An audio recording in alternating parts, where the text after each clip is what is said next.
Chapter 18 ecosystems. तो चलिए शुरू करते हैं। हमारे आसपास दो टाइप्स के फैक्टर्स होते हैं, बायोटिक और अबायोटिक। बायोटिक फैक्टर्स मतलब लिविंग चीजें जैसे प्लांट्स, एनिमल्स और छोटी छोटी ऑर्गेनाइजम्स जैसे बैक्टीरिया और फंगाई। अबायोटिक फैक्टर्स मतलब नॉन लिविंग चीजें जैसे air, water, land, sunlight, temperature etcetera. Bacteria और फंगाई जैसे माइक्रो ऑर्गेनिजम्स एनवायरनमेंट में डिकम्पोजर्स का रोल प्ले करते हैं। मतलब वो डेड प्लांट्स और एनिमल्स को तोड़कर उन्हें वापस सॉइल के न्यूट्रिएंट्स में बदल देते हैं। इकोसिस्टम जब लिविंग और नॉन लिविंग यानी बायोटिक और अबायोटिक चीजें एक दूसरे के साथ इंटरैक्ट करती हैं तो मिलकर एक इकोसिस्टम बनाती हैं, यानी एक ऐसी सिस्टम जहां सब अपना रोल प्ले करते हैं एक बैलेंस बनाए रखने के लिए। फॉर एग्जाम्पल, सनलाइट से प्लांट्स एनर्जी लेते हैं, एनिमल्स प्लांट्स को खाते हैं और डिकम्पोजर्स सबके बाद वेस्ट को तोड़कर वापस सॉइल में न्यूट्रिएंट्स बनाते हैं। यही चेन मिलकर इकोसिस्टम बनाती है। Structure of an ecosystem. हर लिविंग ऑर्गेनाइजम्स को जीने के लिए कुछ अबायोटिक चीज़ें चाहिए होती हैं जैसे पानी, हवा, सनलाइट, टेम्परेचर एक्सेट्रा। इन्हीं अबायोटिक फैक्टर्स के हिसाब से लिविंग ऑर्गेनाइजम्स अपने आप को अडेप्ट करते हैं। अगर टेम्परेचर या वाटर चेंज हो जाए तो लिविंग ऑर्गेनाइजम्स पर भी इफेक्ट पड़ता है। इसी तरह लिविंग ऑर्गेनाइजम्स भी इन्वायरमेंट के अबायोटिक फैक्टर्स को चेंज कर देते हैं। जैसे प्लांट्स ऑक्सीजन बढ़ाते हैं, यानी दोनों बायोटिक और अबायोटिक एक दूसरे को कंटिन्यूसली अफेक्ट करते रहते हैं। नीश नीश का मतलब है एक ऑर्गेनाइज्म का अपने इकोसिस्टम में रोल और पोजीशन, यानी वो क्या करता है, कहाँ रहता है और दूसरे ऑर्गेनाइजम्स के साथ कैसे इंटरैक्ट करता है। फॉर एग्जाम्पल, सनफ्लावर सनलाइट लेकर फोटोसिंथेसिस करता है, ऑक्सीजन देता है और इंसेक्ट्स को फूड और शेल्टर भी देता है। तो इसका नीश हुआ ऑक्सीजन बनाना और इंसेक्ट्स को फूड और शेल्टर देना। इन शॉर्ट, हर ऑर्गेनाइज्म चाहे वो छोटी सी फंगस हो या बड़ा एनिमल अपना रोल प्ले करता है ताकि पूरा इकोसिस्टम बैलेंस्ड रहे। अब आते हैं इकोसिस्टम मैप पर। ये डायग्राम थोड़ा बड़ा है पर एक्चुअली वेरी सिंपल है अगर हम स्टेप बाय स्टेप देखें तो। सबसे पहले है इकोसिस्टम। जैसे कि आपको पता है, इकोसिस्टम मतलब एक ऐसी सिस्टम जहाँ लिविंग और नॉन लिविंग यानी बायोटिक और अबायोटिक चीज़ें मिलकर एक बैलेंस बनाती हैं। यानी plants, animals, microbes plus air, water, sunlight सब मिलके एक कंप्लीट सिस्टम बनाते हैं। अबायोटिक फैक्टर्स, ये वो फैक्टर्स है जो लिविंग थिंग्स के सर्वाइवल के लिए ज़रूरी होते हैं। अबायोटिक फैक्टर्स को दो पार्ट्स में डिवाइड कर सकते हैं, physical factors, chemical factors. Physical factors जैसे air, water, vapour, minerals, soil, sunlight, ये सब एनवायरनमेंट का फिजिकल पार्ट बनाते हैं। केमिकल फैक्टर्स, इसमें दो टाइप के सब्सटेंसेस होते हैं, इनऑर्गेनिक सब्सटेंसेस और ऑर्गेनिक सब्सटेंसेस। इनऑर्गेनिक सब्सटेंसेस जैसे hydrogen, oxygen, nitrogen, calcium, iron, potassium, sodium, ये नॉन लिविंग एलिमेंट्स हैं जो सॉइल और वाटर में मिलते हैं। ऑर्गेनिक सब्सटेंसेस जैसे प्रोटीन्स, कार्बोहाइड्रेट्स, लिपिड्स, ये लिविंग ऑर्गेनिजम्स की बॉडी में मेन कंपोनेंट्स होते हैं। तो basically abiotic factors provide environment और न्यूट्रिएंट्स जो लिविंग थिंग्स को जीने के लिए चाहिए होते हैं। बायोटिक फैक्टर्स, ये सब लिविंग ऑर्गेनिजम्स होते हैं जो इन्वायरमेंट में रहते हैं। बायोटिक फैक्टर्स तीन मेन पार्ट्स में डिवाइड किया गया है। प्रोड्यूसर्स, ये वो ऑर्गेनिजम्स होते हैं जो अपना खाना खुद बनाते हैं जैसे प्लांट्स। वो सनलाइट और कार्बन डाइऑक्साइड का यूज करके फोटोसिंथेसिस से फूड बनाते हैं। कंज्यूमर्स, ये वो ऑर्गेनाइजम्स होते हैं जो अपना खाना खुद नहीं बना सकते, इन्हें दूसरे लिविंग थिंग से फूड मिलता है। कंज्यूमर्स तीन लेवल में होते हैं। प्राइमरी कंज्यूमर्स जो प्लांट्स खाते हैं, यानी हर्बीवोर्स, जैसे काउ, रैबिट। सेकेंडरी कंज्यूमर्स जो हर्बीवोर्स को खाते हैं, कार्निवोर्स, जैसे फ्रॉग, कैट। टर्शरी कंज्यूमर्स जो सेकेंडरी कंज्यूमर्स को खाते हैं, टॉप प्रेडेटर्स, जैसे लायन, ईगल।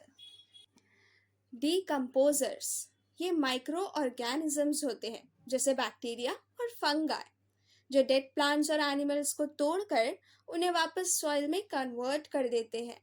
इससे न्यूट्रिएंट्स सॉइल में वापस चला जाता है और प्लांट्स फिर से उन्हें यूज करते हैं।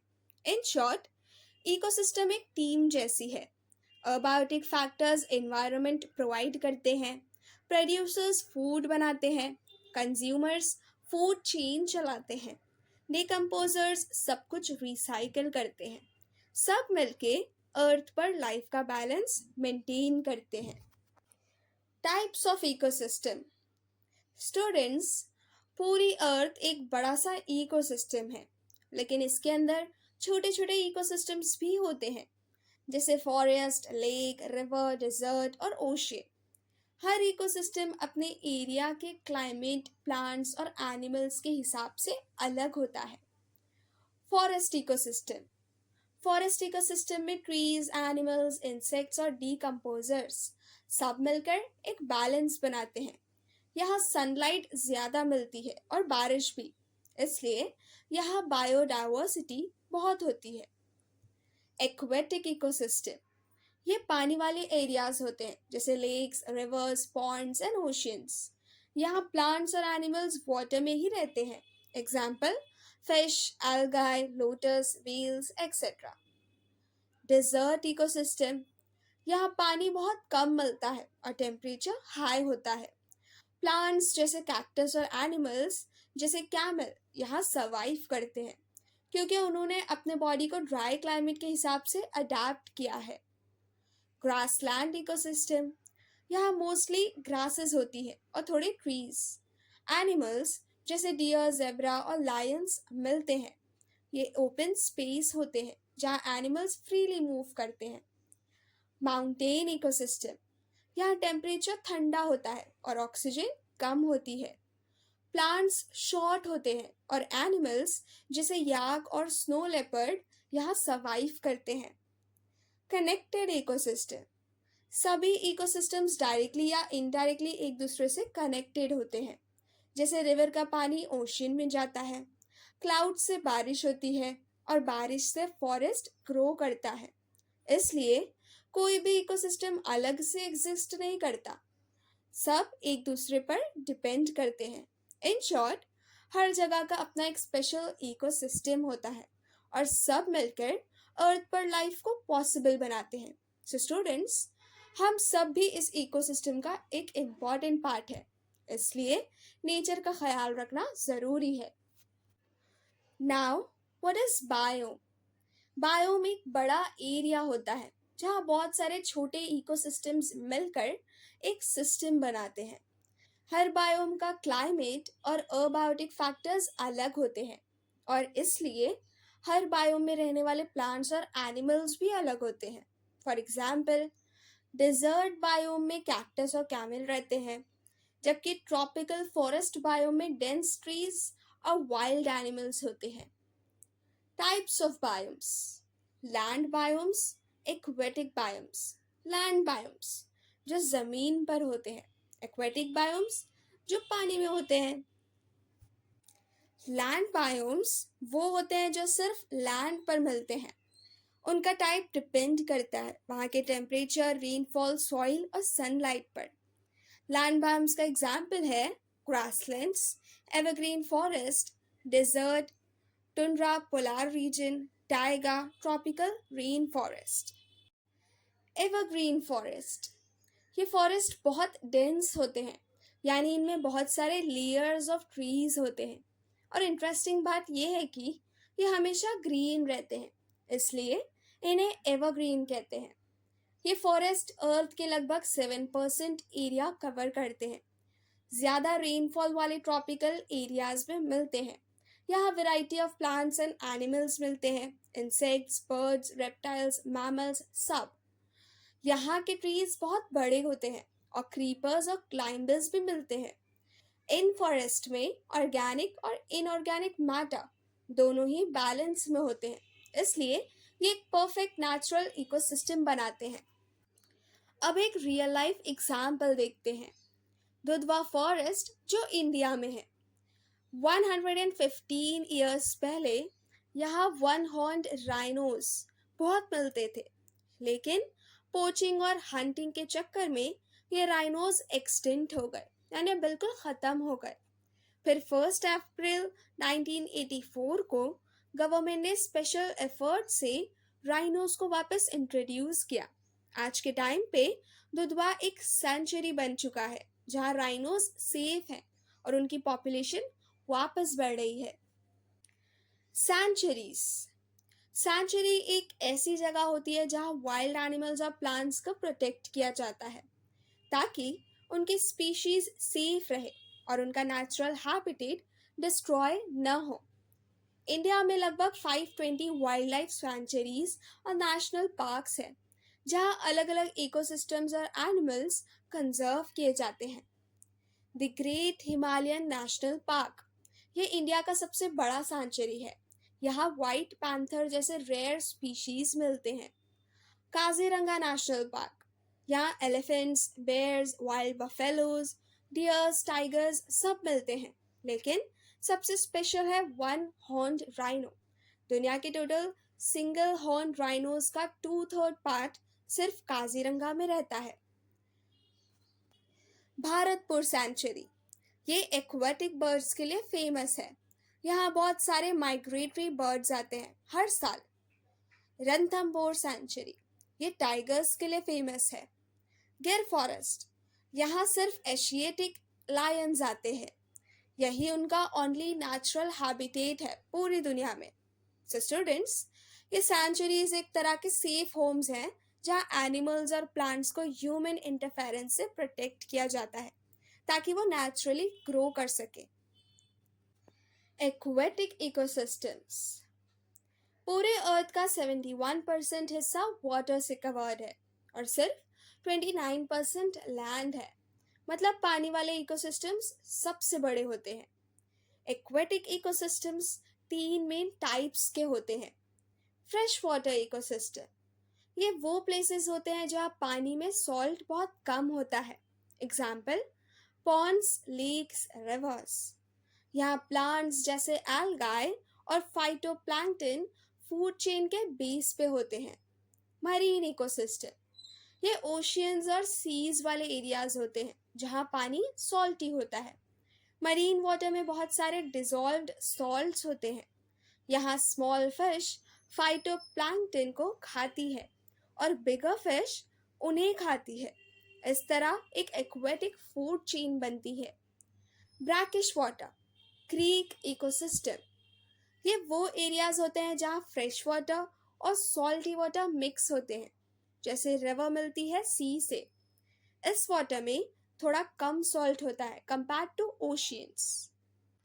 Decomposers in aquatic ecosystem, water के बॉटम में माइक्रोब्स और बैक्टीरिया होते हैं जो डेड प्लांट्स और एनिमल्स को तोड़कर मिनरल्स और न्यूट्रिएंट्स रिसाइकल करते हैं।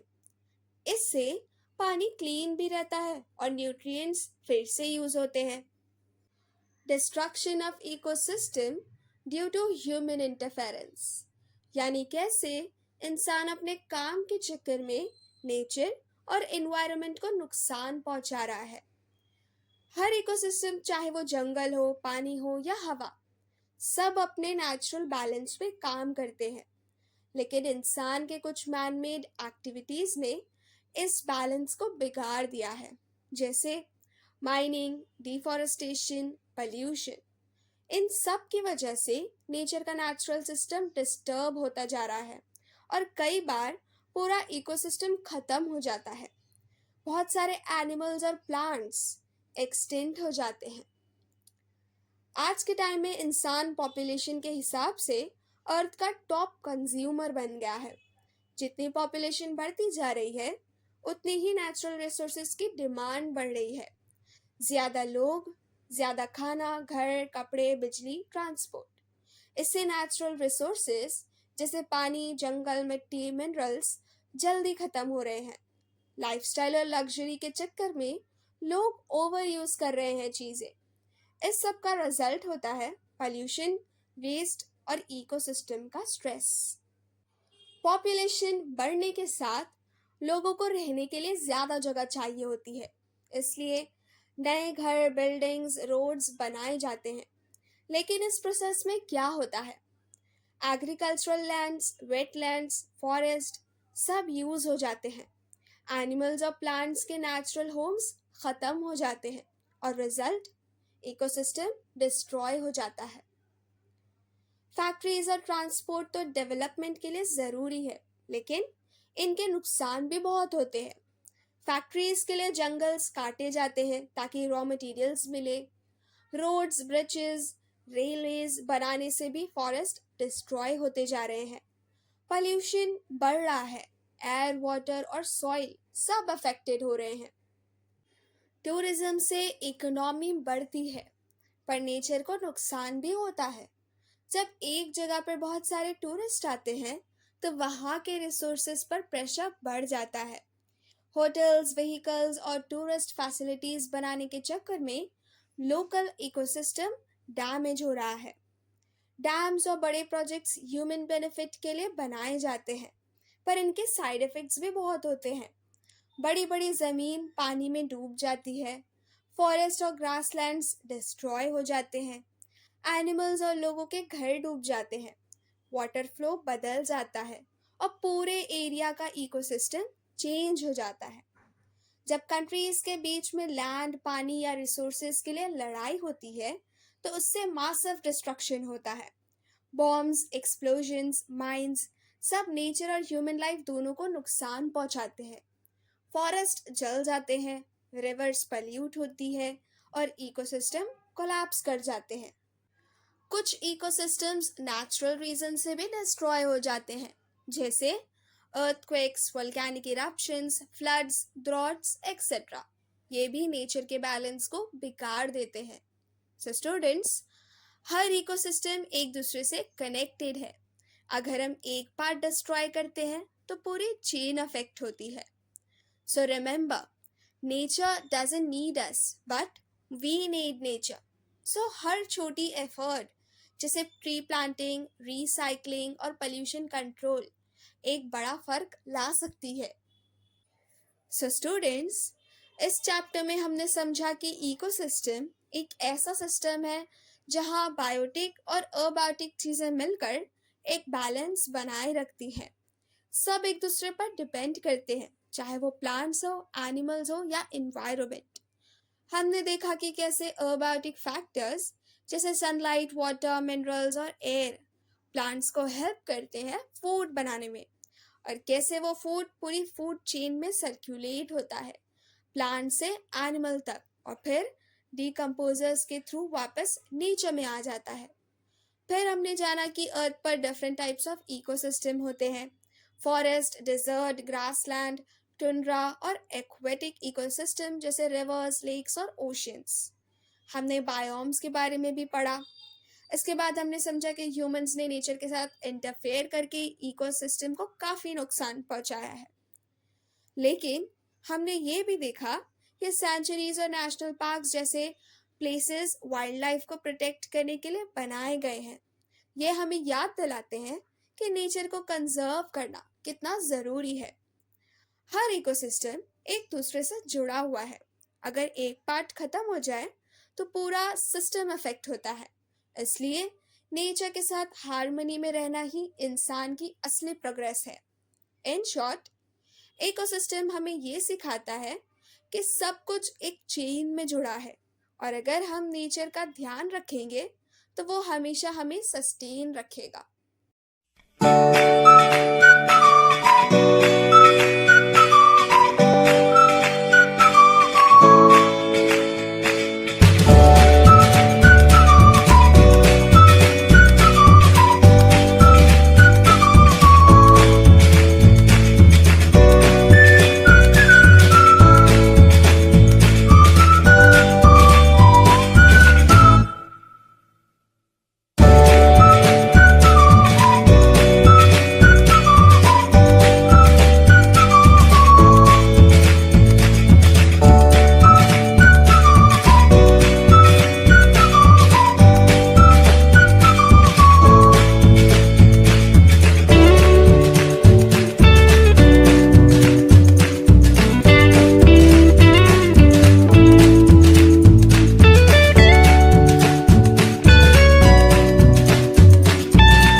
और हाँ, वीडियो को लाइक, शेयर और चैनल को सब्सक्राइब करना मत भूलना।